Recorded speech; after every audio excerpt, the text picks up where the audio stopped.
पहिलंच प्रेम मालिकेच्या पुढील भागामध्ये आपल्याला बघायला मिळणार आहे की आता घरातील मालिनी आणि नंदिनीला काव्याबद्दल मोठा गैरसमज निर्माण झालेला असतो. काव्याला कोरड्या उलट्या होतात म्हणून त्यांना असं वाटू लागतं की काव्या खरंच प्रेग्नेंट झाली आहे. तर पार्थ आणि काव्या त्यांना समजवण्याचा प्रयत्न करत असतात की असं काहीही नाहीये.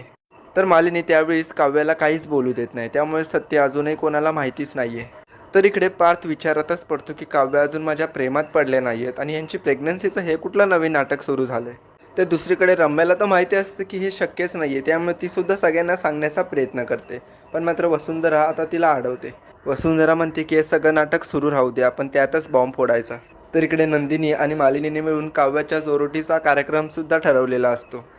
तर इकडे काव्या पार्थला सगळं खरं सांगते की मिरची भजी खाल्ल्यामुळे मला पित्त झालं होतं आणि त्याच्यामुळेच मला कोरड्या उलट्या होत होत्या.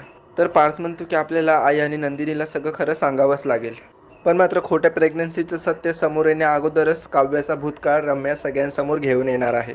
आणि त्यानंतर पार्थ काव्याच्या आयुष्यातून खूप लांब निघून जाण्याचा प्रयत्न करताना आपल्याला पाहायला मिळेल.